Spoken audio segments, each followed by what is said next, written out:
Sobre mim e biomarcadores, o que eu pesquiso em biomarcadores é isso. E agora vamos falar vamos falar um pouco sobre biomarcadores. E aqui nós impactamos numa questão da medicina. Para quem é médico ou quem está envolvido com diagnóstico ou com investigação científica na anatomia patológica, o momento da pós-graduação é um momento muito pertinente para o próprio questionamento. Por que eu estou fazendo isso? Eu acho que o pós-graduando ele vai se perguntar isso em várias vezes, especialmente nos momentos de gargalo, antes da qualificação e antes da tese. Por que eu estou fazendo? Eu estou dando conta disso? E essa é uma dúvida nossa de médico do dia a dia. Por que eu me dispus a fazer isso e se eu estou fazendo isso bem feito? Então aqui nós vamos na figura hipocrática. Além do juramento, que é o que todo mundo sabe de Hipócrates, a grande contribuição filosófica para a medicina que ele trouxe foi, primeiro, as doenças têm causas. Então, assim, não são espíritos, não são coisas impalpáveis. As doenças têm causas tangíveis. Vejam bem, essa contribuição para a medicina é aqui o meu parênteses, medicina ocidental. Não diz respeito, eu entendo e respeito outras visões de medicina. Mas como isso é um programa de pós-graduação dentro de uma universidade que é regida pelo pensamento ocidental da medicina, nós vamos defender e seguir a linha de pensamento da medicina ocidental, para ser coerentes. Então, o Hipócrates ele falou, as doenças têm causas tangíveis. A partir disso, se eu consigo tangibilizar a causa de uma doença, eu consigo dizer um nome para essa doença. Então eu consigo falar que uma dor, juntar isso num quadro, uma dor mais uma alteração mais outra, opa, eu dou um nome. Então, o diagnóstico é ver através de algo. Então, através de um montante de informações, eu compilo e dou um diagnóstico. Isso é a base, é a pedra fundamental da nossa medicina. Eu dei um diagnóstico, ótimo, a partir daqui eu consigo prognosticar, ou seja, dizer o que pode acontecer com esse paciente, tanto para o planejamento terapêutico quanto para o planejamento pessoal de cada um. Afinal de contas, a pessoa saber que ela tem uma doença e, historicamente, essa doença vai lhe dar mais 6 meses de vida, implica em questões éticas e pessoais e um planejamento todo pessoal. Então eu consigo prognosticar, seja para tratar, seja por outros motivos. E eu consigo estabelecer um tratamento. Então, Hipócrates trouxe essa base de pensamento da medicina ocidental. E aqui vem a questão de biomarcadores. Por que eu estou mostrando um baqueteamento digital? Porque talvez essa seja aquela ficha que é difícil de cair, mas a hora que ela cai a gente olha e fala, as coisas fazem sentido. O baqueteamento digital é um marcador, é um diagnóstico e prognóstico de uma doença. Então, por exemplo, doenças cardíacas ou doenças pulmonares que cursam com esse achado semiológico, ou seja, com essa representação física da doença, ele me abre esse diagnóstico, ele marca esse diagnóstico. Ao mesmo tempo, ele aparece em estados tardios, estados em que a evolução tem um prognóstico ruim, em muitas vezes. Portanto, sinais clínicos como baqueteamento digital, a icterícia, tudo aquilo que a gente aprende na semiologia médica são nada mais do que marcadores diagnósticos e muitas vezes prognósticos de doença. O anel de Kaiser-Fleischer, da impregnação por cobre, ele também é um marcador diagnóstico. Então, muito que a gente aprende isso é patognomônico. Talvez nós possamos pensar, quem trabalha com marcadores, isso é um marcador. Ele marca ou um estágio evolutivo ou um atributo da doença, possivelmente único. E quando eu acrescento esse prefixo biomarcador, o FDA define como qualquer substância mensurável que indique um processo biológico, seja ele normal, patogênico, que tem implicações etiológicas, como por exemplo, de uma exposição, ou implicações terapêuticas. Então, por exemplo, existem vários tipos de biomarcadores. A primeira ideia que nós temos, glicemia, não deixa de ser um biomarcador. Diagnóstico, prognóstico. Hemoglobina glicada é um biomarcador. Proteína C reativa é um biomarcador. Então, os biomarcadores se estendem aos biomarcadores de monitoramento, diagnósticos, segurança, por exemplo, as drogas, quando uma pessoa faz um consumo de fenobarbitúrico, é um biomarcador a dosagem sérica. Preditivos, aqueles que predizem resposta a uma droga, que é isso que nós fazemos muito nos teciduais. E suscetibilidade. Então, por exemplo, na clínica médica, CKMB, além de ele dar o diagnóstico, ele pode prevenir o risco de um segundo evento cardiovascular, uma vez que em segmento ele pode ser elevado, isso inclusive é um risco de óbito. Então, o que é um biomarcador clinicamente falando? É algo que se meça, que se dê mais informações do que as vistas e é algo que possa ser gerenciável.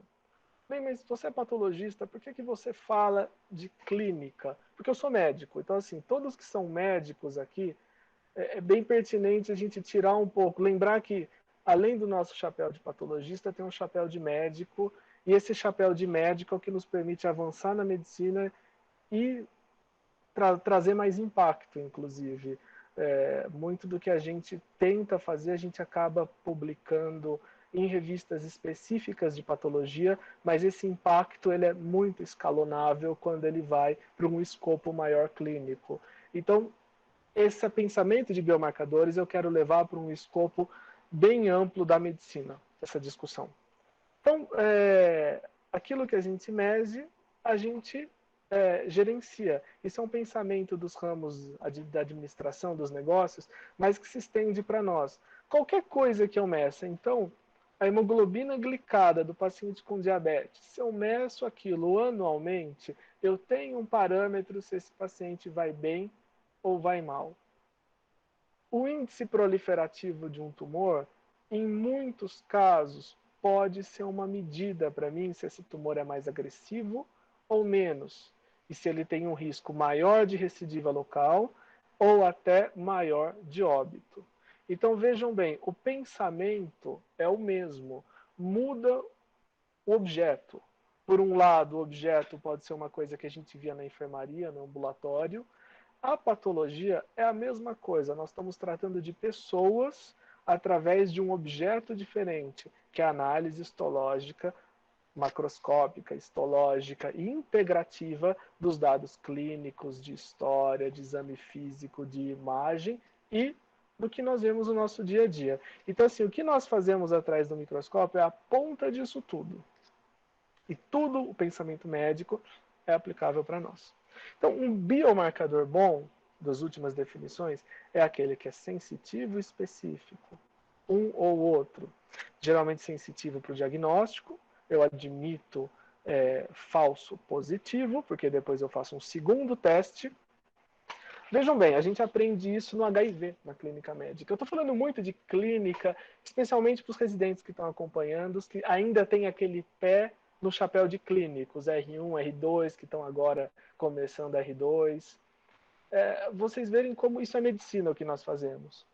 Na clínica, um teste de HIV ele é confirmado por um teste reflexo, ou seja, um teste que se pede logo em seguida, com, por exemplo, atributos moleculares, um Western. E aqui na patologia, se você tem um HER2 duvidoso no câncer de mama observado pela imunohistoquímica, você faz um teste reflexo, que é a hibridização, ou através de técnicas fluorescentes, ou através de um probe cromogênico, FISH ou CISH. Então, é a mesma coisa. Eles refletem a doença, eles têm significado quando existe uma ação clínica. Isso, os pós-graduandos, os residentes que forem começar a fazer algum projeto de pesquisa, vocês vão ver que um jeito de publicar em biomarcadores é você jogar uma doença que você quer estudar e um marcador imunistoquímico. Então, por exemplo, nós aqui estamos publicando um biomarcador que chama FILDA, um conjunto de biomarcadores. Eles têm relação com a via do P16 e IPK4, então IPNK4. E o FILDA ele tem a ver com uma inibição de mTOR. Então, assim, existem drogas potencialmente inibidoras de mTOR, existe uma discussão toda em cima do câncer de mama, se você tem uma mutação pontual, significa que vai ter resposta àquela terapêutica. E nós temos esse marcador em tecido, nós trabalhamos. Foi descrito em mama por um grupo do ICESP, agora a gente levou isso para o pulmão e para o mesotelioma. A pergunta é, qual o significado de eu ter um marcador positivo no tecido se não existe droga para ele ou se não existe ação clínica? Para nós na pesquisa, isso é uma pedra que nós criamos que pode ser que exista uma droga. Como o exemplo do HER2. Mas para a prática clínica, não tem muito sentido, porque eu olho e falo, tá, esse paciente aqui ele tem HER2 amplificado no câncer coloretal. Alguns trabalhos mostram que pode existir resposta, outros que não tem. Dou a droga ou não dou a droga? Então, o driver para nós investigarmos um marcador, muitas vezes vem top-down, se existe a droga. Na patologia, vocês vão ver quando vocês lerem os trabalhos, é o que aconteceu com os painéis de mama, vieram das amplificações. Então você tem que existe uma alteração genética com alteração de um receptor e logo isso foi translacionado para a imunistoquímica. Na patologia nós somos instrumentais, então a imunistoquímica é o nosso instrumento que ele está no caule da árvore, aquela árvore de Diamandopoulos, que os professores de patologia geral gostam de mostrar, que ela faz a interface entre ciências básicas e ciências clínicas. Então, o que vem lá de baixo da base, por exemplo, esse marcador, olha, esse gene aqui está super expresso nesse tumor. Opa, a gente tenta fazer isso na imunistoquímica e tenta translacionar isso para a clínica.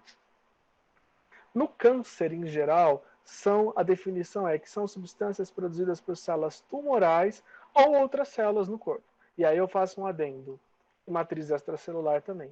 E podem ser vistas em condições benignas ou não tumorais. Por exemplo, alfa-fetoproteína, a gente associa isso ao CHC, tanto em termos clínicos, laboratoriais, a imunistoquímica para alfa-feto, que algumas pessoas não usam a hibridização para albumina, outras imunistoquímica para alfa-feto. Eu, particularmente, uso TTF1 de padrão citoplasmático e hepatocyte, mas a alfa-feto é produzida na embriogênese. Os níveis são elevados durante a nossa embriogênese e isso volta a acontecer no câncer de fígado. Então, o marcador no câncer, ele não é somente na condição oncológica. Lembrem-se disso. Uma alteração tecidual, uma superexpressão de algum gene, ela pode acontecer num momento neoplásico, mas ela pode remontar ao momento benigno ou mesmo da nossa embriologia. E ele pode ser encontrado no sangue, urina, no tecido, no vítreo. E a gente aqui fala mais do tecido. Não entro na questão de sangue com células circulantes ou mesmo com biópsia líquida. Por que a gente se importa com o marcador? Para fazer medicina personalizada. Isso é um termo que muitos de vocês, os residentes de patologia, especialmente R3, já devem estar cansados de ouvir. Os pós-graduandos, possivelmente projeto de mais de um deve envolver alguma coisa de medicina personalizada, que para muitos de nós isso teve uma conotação elitista da medicina, ou seja, a medicina personalizada é aquela medicina de alto custo, é aquela medicina para poucos, porque ela individualiza o tratamento um para um. E aí é um erro conceitual.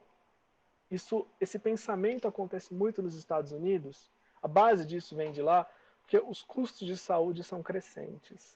E a saúde, ela, além de ter custos crescentes, é um sistema altamente ineficaz. Eles falam de uma ineficácia de 30% a 60%, ou seja, gasta-se muito dinheiro e entrega-se pouco para o doente, ou seja, o que importa para aquele paciente? Ter uma melhora da percepção, ter uma melhora da doença? Não entrega, mas entrega custo.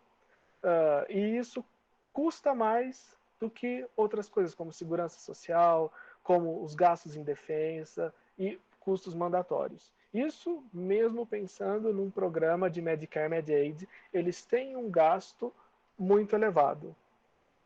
E quando eu personalizo o tratamento, eu segmento o tratamento e eu permito que cada fase da linha de cuidado possa tratar e prognosticar esse doente. Então, o centro primário, secundário, terciário, eles podem ter seu escopo no tratamento.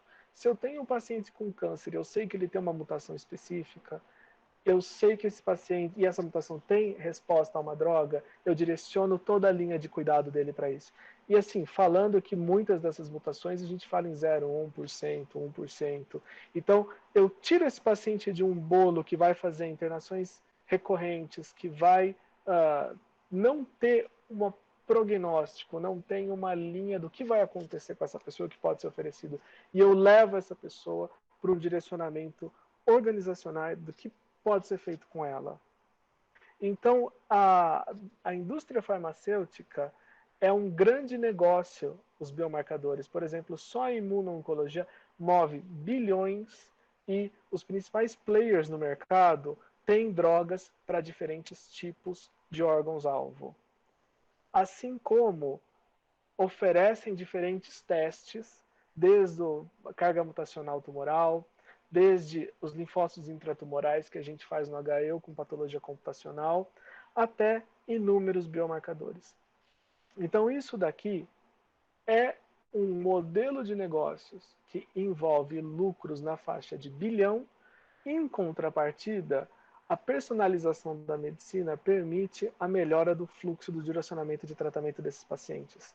Então, ela também permite com que a medicina seja mais acessível. Isso faz parte de uma curva de industrialização das ciências da saúde. Assim, no nível de residência e pós-graduação, a gente pode começar a trazer algumas coisas realistas do dia a dia do médico. E uma delas, nós queramos ser a favor ou contra, existe a corrente de que a medicina é cada vez mais comoditizada. O que eu quero dizer com isso? Sem julgamento de valor, se isso é bom ou se isso é ruim. Mas o que acompanha com isso e o que está acontecendo? Então, por exemplo, os usos, a consolidação e padronização dos serviços de saúde com fluxos operacionais, isso traz uma vantagem competitiva para eles. Ao mesmo tempo em que isso profissionaliza. O uso de automação que nós fazemos no laboratório, com automação de equipamentos, tem uma indústria de automação por trás. Mas, em contrapartida, isso também traz ganhos no sentido de que mais pessoas terão acesso a essa medicina. E agora, com o uso de ferramentas computacionais, também existe uma indústria, a contrapartida. Existem pessoas recebendo novas informações e novos tratamentos. Então, há 5 anos, quando começou a se falar nisso, muito médico dizia que ia ficar desempregado, ia perder o emprego, porque o computador ia começar a fazer diagnóstico. E hoje nós estamos vendo que o caminho não é de fazer o nosso trabalho, é de agregar o nosso trabalho e permitir que nós façamos mais com valor, ou seja, com aquilo que importa. Menos tempo preenchendo papel, menos tempo se distraindo da atividade de médico e mais tempo imputando o que só nós como médicos podemos fazer para esses pacientes. Então, dos biomarcadores da nossa prática clínica, esse é o que a gente vê todo dia, o HER2, aquela marcação de membrana, 3 cruzes. E ele começou um pouco antes dos anos 2000, vendo a superexpressão gênica, que foi para a superexpressão na imunistoquímica. Com a imunistoquímica, viu em torno de 25% dos pacientes nesse estudo com superexpressão e como eles tinham um risco relativo de pior prognóstico. Foi translacionado da imunistoquímica para as técnicas de hibridização. A cromogênica é para fluorescência, começou na fluorescência e foi para a cromogênica, que não precisa de microscópio de campo escuro, pode ser em campo claro, e é mais fácil de ser feito. Então, isso daqui é o teste reflexo. Assim como existe o teste reflexo do HIV, por exemplo, na prática clínica, existe esse na nossa prática clínica. Assim como existem algumas imunistoquímicas no pulmão. O ALK eu não vou debater, porque o ALK é debatível se ele deve existir só em imunistoquímica, pela expressão proteica ser mais importante como preditivo do que a expressão gênica. Mas, por exemplo, o ALK, o ROS, também existem esses testes. Você faz primeiro a imunistoquímica e translaciona para um teste molecular.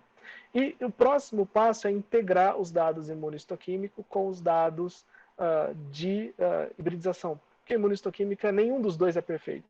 E esse é um ponto essencial. Nenhum biomarcador é perfeito. Nenhum biomarcador é uma verdade absoluta sobre o que vai acontecer com o paciente. Então, por exemplo, esse daqui é um DPA. O DPA integra ambos, a marcação de membrana com a hibridização. E se vê que em alguns pontos que não tem membrana, opa, tem amplificação. Aqueles que a gente, na classificação anterior, chamava de incerto, esses essas hibridizações, mantinha o duvidoso e aí repetia na biópsia, repetia na peça. Então, um outro conjunto que eu queria que vocês pensassem, como nasceu KRI e HER2. Isso, quem ganhou força foi esse paper da Meg Chang, de 2009, em que ela viu nesses pacientes que tinham receptor de estrogênio e progesterona amplificados por RT-PCR, ela agregou o KI67 e o HER2. Esse paper aqui, eu vou passar para o Alexandre, aí quem tiver interesse dos residentes, dos pós-graduandos, é um paper seminal, assim como na cardiologia tem aqueles papers seminais de Framingham. Esse é um paper muito importante para nós. Nem tudo que está escrito nele está certo, nem tudo que está escrito nele valeu, mas como método de pesquisa seria muito interessante vocês lerem, porque aqui ele estabelece o cutoff do KI67, e ela estabeleceu como 13,25. Então aquilo que a gente fala, luminal A, KI menor que 14, luminal B, KI menor do que 14, ou na Europa, 20, começou a discussão nesse paper. Então, esse daqui é um trabalho que quem for trabalhar com estabelecer cutoff em biomarcador, leia, porque é um exemplo de alguém que estabeleceu um cutoff a partir de um biomarcador da histologia tecidual visto por microscópio. E aí vem, os biomarcadores existem autonomicamente por si, eu tenho um biomarcador, o HER2, eu já posso dizer se o paciente vai melhor ou vai pior. Eu tenho 4 biomarcadores, RE, RP, KI, HER2, esse paciente vai melhor ou pior? Não. Os biomarcadores muitas vezes eles não são um fim em si. Vejam bem, hoje cada vez mais é crescente que as características tumorais do biomarcador, associadas às características da expressão gênica, por exemplo, com o PDL1, com as características do microambiente. E aí vem todo um conjunto de linfócitos e macrófagos e matriz, eles ajudam a modelar a resposta a câncer e dar uma visão terapêutica para esses pacientes. Então, por exemplo, no pulmão, nós começamos há um tempo aqui com EGFR, nós fomos para o ROS, ALK, BRAF, fazemos o PDL1. E agora esse núcleo de o que pode ser avaliado nesse tecido está aumentando. Entra TMB, com aplicações futuras para os inibidores de PDL1 ou monitoramento / modulação da resposta imune. E tudo isso está crescendo, está aumentando, está dizendo que, começando de um marcador do tumor, nós podemos ir para marcadores da resposta imune, nós podemos ir para marcadores de tecido, e existem opções terapêuticas. E aí eu aproveito, antes de eu entrar no último assunto, só um parênteses que eu queria falar para vocês. Residentes e pós-graduandos que tiverem interesse em estudar algum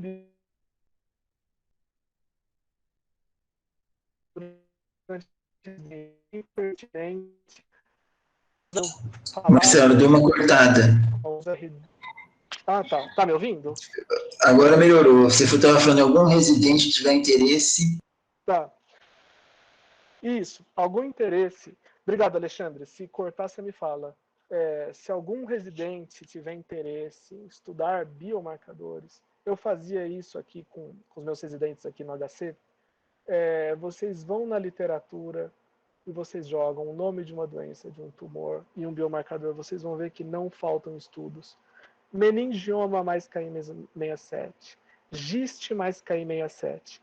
Vocês vão ver que muitas vezes basta escolher os casos, escolher as áreas, fazer um TMA, uma ou 2 lâminas de TMA, corar esse marcador, fazer essa imuno, ou seja, um estudo de baixo custo, rodar isso num programa de análise de imagens, como o QPath, fazer a quantificação e correlacionar com os dados clínicos.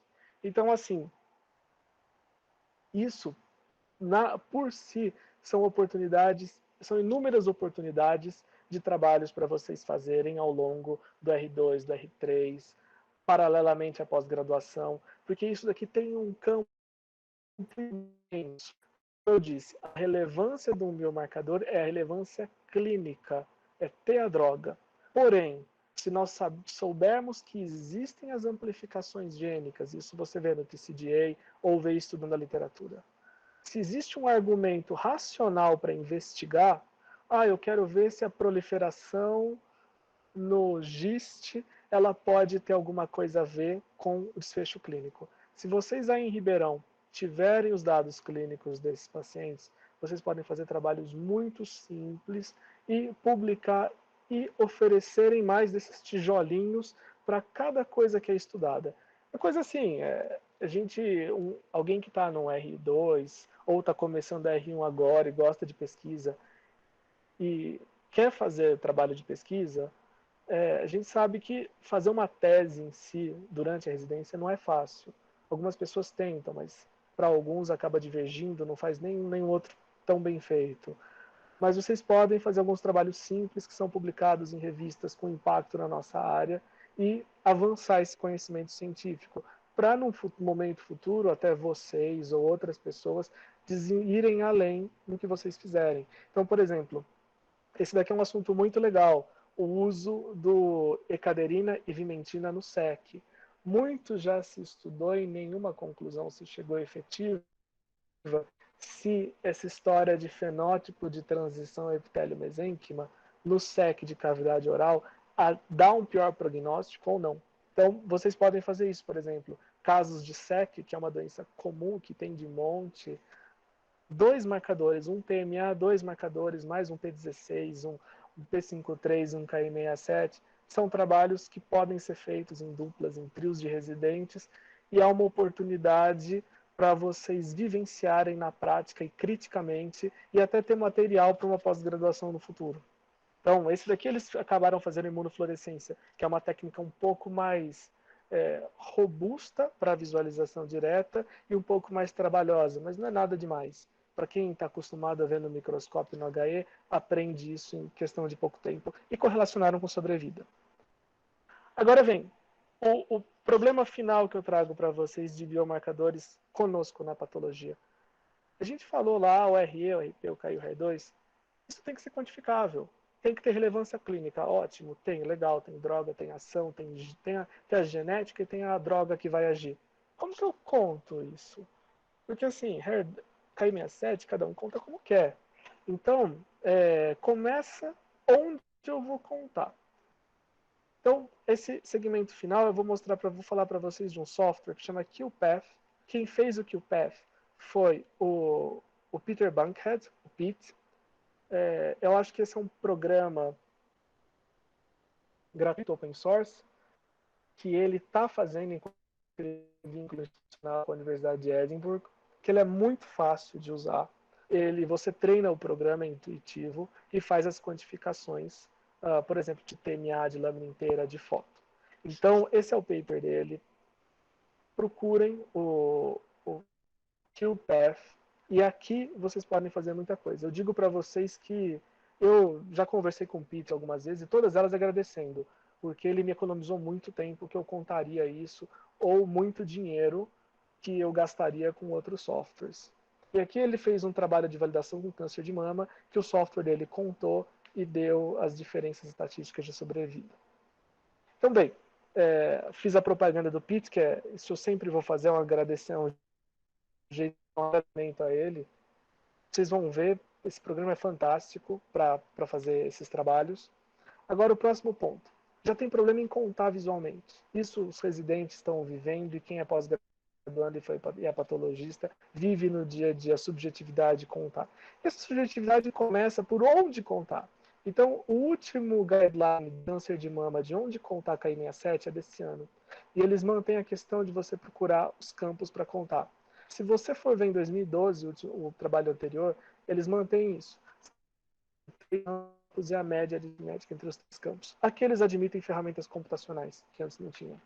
Então, assim, a computação já pode nos ajudar a achar onde contar as células, que isso já é um problema para nós. E o segundo problema é como contar. Então, hoje, isso é uma área de investigação de biomarcador que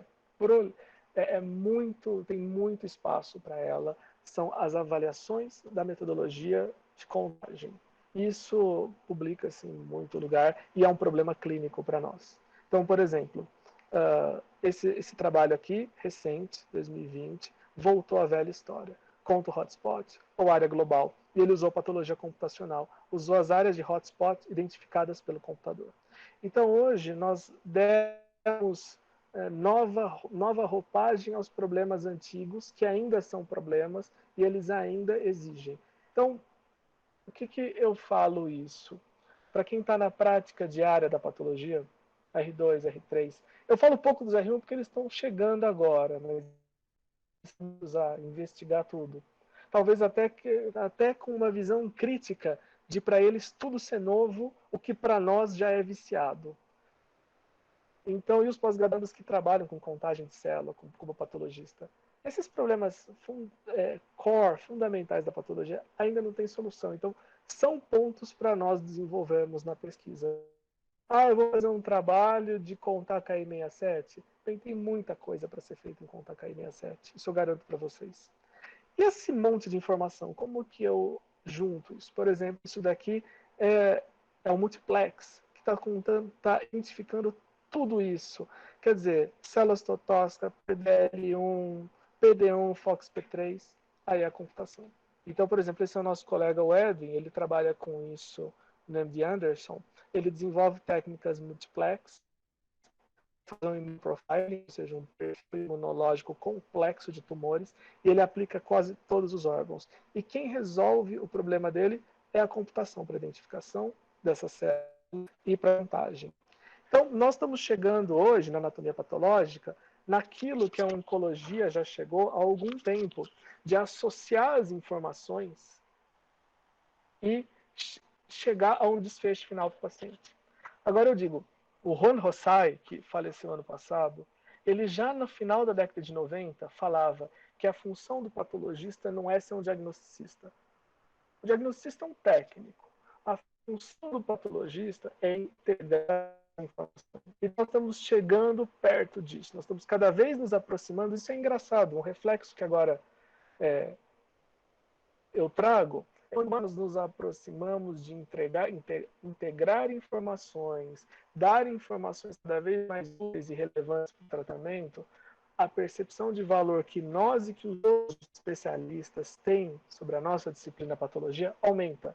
Nós ganhamos relevância cada vez maior na medicina. Então, aquela história lá que há 20 anos o patologista fazia laudo gástrica, adenocarcinoma, ponto. E o patologista era aquela figura que ficava no porão, na graduação os alunos não queriam fazer patologia. Era aquela coisa assim, aquela visão que todo mundo tem de unicamente fazer necrópsia, ou uma patologia cirúrgica que já fala o que todo mundo sabe. Nós aumentamos cada vez mais a complexidade, a fidelidade e a utilidade das nossas informações. Então, hoje, aquele mesmo laudo que era numa peça cirúrgica, hoje numa biópsia, nós falamos adenocarcinoma de pulmão com padrão predominantemente lepídico nessa amostra, com positividade para expressão de tal e tal marcador e até a mutação que está envolvida. E isso direciona todo o tratamento. Então, nós conseguimos hoje com o tecido cada vez mais integrar. E o que é integrar? Não é simplesmente os dados, a imagem é de nódulo, a clínica é de câncer, aqui eu estou vendo, tem uma célula típica, tem uma outra, mais do que, tá lá, um nódulo de 2 centímetros, isso daqui é um lepídico invasor, provavelmente, não deve ser só uma hiperplasia. Hoje nós conseguimos extrair múltiplas informações dos tecidos. Então, de uma lâmina de HE, eu consigo deconvolucionar, convolucionar, segmentar esses dados, ou seja, segmentar, desconstruir essa imagem e tirar vários dados dela, e a partir de todos esses dados, integrar com os clínicos que eu tenho, ou com, por exemplo, multianalíticos, ou seja, histologia, imunistoquímica, biologia molecular, e chegar a dados de prognóstico. Então, hoje, nós, com uma lâmina de HE, nós conseguimos uma pletora de dados que ainda não se sabe muito bem o que fazer com elas. Então, por exemplo, nesse trabalho, ele já discute um conceito que é cada vez mais vigente. Como um biomarcador. Porque ele é algo altamente quantificável e é algo relevante clinicamente. Então, de uma lâmina de HE, eu conseguiria ver esses dados para correlacionar, por exemplo, com os clínicos ou de imagem. E para tanto dados diagnósticos, como essa revisão que ele fez da literatura, quantos papers estão publicados cada um desses tumores. Então, para então, carcinoma de nasofaringe, 61 trabalhos já versando disso. Para subtipar, para graduar e, além do diagnóstico, para predição. Então, predição de sobrevida, de resposta e de carga mutacional ou de mutações. Então, isso daqui com dados de HE integrado a outros analitos que nós temos. Isso não é impossível. Existe o TCGA, um banco já disponível para se trabalhar nisso. Então, se alguém quiser fazer um trabalho que envolva isso, existem bancos de imagens com dados. Eu estou orientando 2 cientistas da computação a trabalhar com dados de câncer de próstata na rede paraconsistente, que é o algoritmo que eles desenvolvem, a lógica matemática deles de paraconsistência, com dados de TCGA. Não precisei de comitê de ética, não precisei de nada disso. Já peguei dados previamente curados. Mas, sem esses dados, nós também, mais uma vez, podemos construir nosso TMA ou lâmina inteira, se for o caso, fazer a quantificação, que é aquele programa que faz isso aqui, o PATH, e extrair esses dados e atribuir aos dados clínicos. E aqui alguém de computação, bioinformática, ajuda a gente bastante.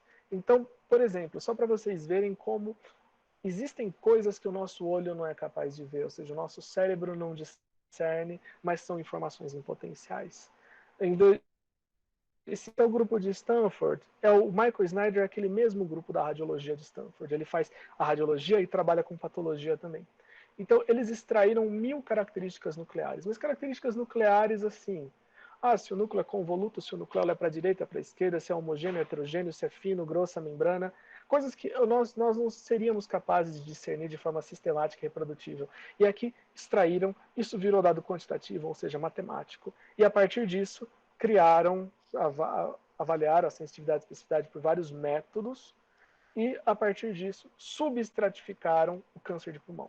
Então, assim, coisas que a nossa classificação e o nosso olho não permitem, mas a computação permite a partir de um HE. E aqui foi só HE, HE mais sobrevida. Aqui não tinha GFR mutado, não tinha mais nada disso, HE é sobrevida.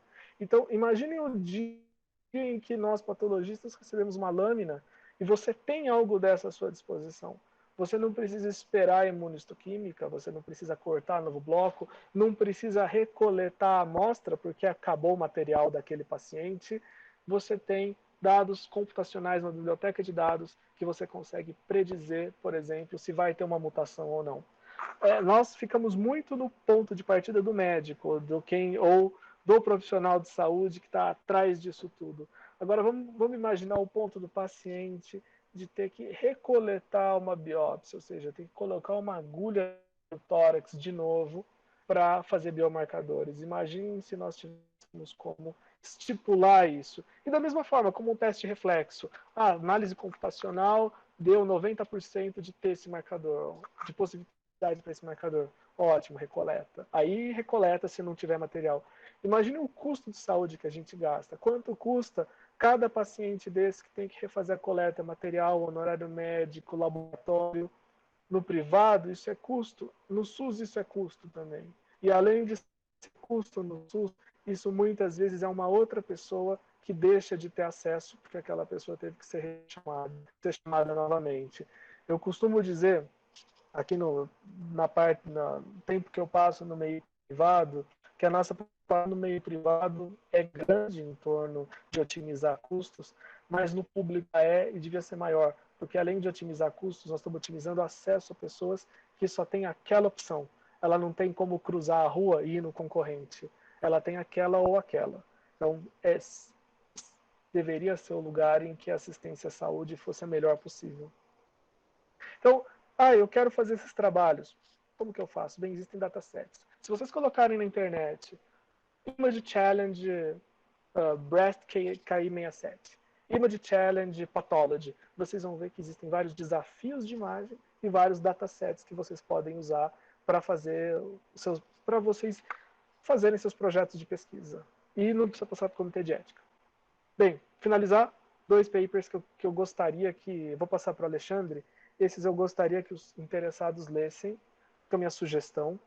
Um é esse paper aqui de 2019, que um dos autores é o não é o. Não é o Anil Pawani. É o Anil Pawani, tá aqui. É o Anil Pawani. O Anil é uma das pessoas que mais tem impulsionado a patologia digital nos Estados Unidos e no mundo. E aqui eles repassam o white paper da Digital Pathology Association sobre alguns conceitos fundamentais. O que é a segmentação mais ou menos? Isso quando vocês forem calibrar uma plataforma como, por exemplo, o QPath, vocês têm que validar isso.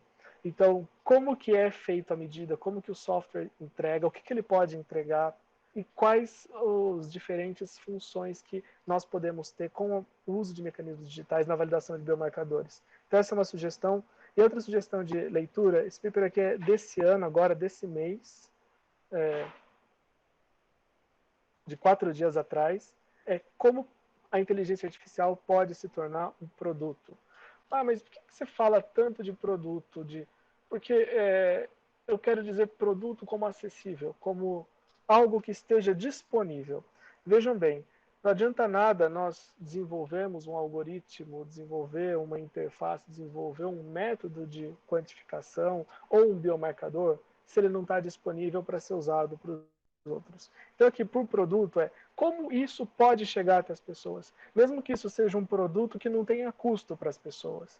Mesmo que seja como o Immunoradio, que é uma plataforma antiga de imunohistoquímica, de avaliação de imunohistoquímica computacional, lá do começo dos anos 2005, 2006, que ninguém usava, porque os autores nunca pensaram em como eu vou disponibilizar. Foram meia dúzia de publicação e a coisa ficou num site dentro de uma universidade, de repente saiu esse site do ar e hoje ele é um plugin do ImaDJ. Então, assim, como que eu proponho o valor do que eu estou, qual é o valor do que eu estou oferecendo? Então, e agora, eu falei que eu não ia falar do que eu faço, mas aqui eu trago uma meia-culpa. Na minha tese de doutorado, nós desenvolvemos um score, um histoscore para mesotelioma com vários elementos, matriz extracelular, meio inflamatório, fizemos os cutoff. E uma dificuldade que eu tenho é de fazer ele ser aplicável, porque academicamente é uma proposição. Agora, como eu aplico isso de forma prática, sendo que eu tenho várias demandas de análise de imagem? Então, talvez para hoje não seja algo muito viável, e eu gostaria muito de ver isso que eu fiz sendo aplicado. Então, por isso que eu trago isso de como eu proponho o meu objeto de pesquisa como um valor de mercado no sentido não financeiro, mas no sentido de as outras pessoas usarem o que eu estou fazendo. Vejam bem, algumas coisas não são tão fáceis como contar KI67. Algumas coisas demandam um certo esforço para a implementação. Então, essa é um ponto que eu trago aqui para vocês lerem, terem uma ideia. Agora, quem está na prática privada, o problema que nós temos hoje, um problema muito sério, é como eu sou remunerado em cima desses algoritmos, ou eu uso esses algoritmos mais o humano, qual a vantagem que isso me traz. E para o público também, porque vender isso deve ser um problema que o Alexandre, o professor Chaude, devem acabar tendo. Isso tem que ser um pitch, tem que ser vendido para a administração do hospital. O Anil, ele sempre fala, quando você vai implementar um sistema digital, você tem que ter administração, você tem que ter os conselhos do seu hospital junto com você. E a pergunta que eles vão trazer numa instituição acadêmica vai ser, ok, qual que é a repercussão acadêmica disso e o que isso significa para mim? Eu vou ter que gastar menos com imunistoquímica? Eu vou ter mais segurança? Então, esse paper aqui, ele traz um business canvas, que esse é um pensamento que a gente usa para trazer uma coisa nova em qualquer lugar, seja ele no público, seja para eu implementar aqui no HC alguma coisa, eu tenho que trazer quais as vantagens, quais os problemas, para quem eu estou trazendo, quem são meus parceiros. E no final, o público, ele é um consumidor de insumos das indústrias. Então, se eu consigo trabalhar com isso, pode facilitar a minha vida, para ter coisas cada vez melhores. Então, assim, E quem quiser ler, a Laboratory Investigation, agora em setembro de 2020, fez um volume sobre patologia computacional. São todos trabalhos experimentais. Então, assim, os pós-graduandos, isso é um prato cheio, eu acho. É pegar esse volume, não precisa ler tudo, mas, sabe, passar e ver o que está acontecendo, mas o que fazem com patologia computacional. Provavelmente daqui a um mês, daqui a 6 meses, daqui a um ano, o que a gente está vendo hoje vai ter muita coisa diferente, porque é um campo que avança muito. Então, já se falou da genômica, da transcriptômica, da proteômica, da citometrômica, da metabolômica, e agora a gente entra com a medicina computacional para agregar e trazer mais informações e fazer com que nós entendamos melhor, consigamos oferecer alguma coisa cada vez mais para os nossos pacientes. Ou como é o lema da nossa faculdade, isso eu posso dizer, nossa, porque eu sou formado, aí é a minha alma mater, cada vez mais dilatar os horizontes através da ciência. Muito obrigado.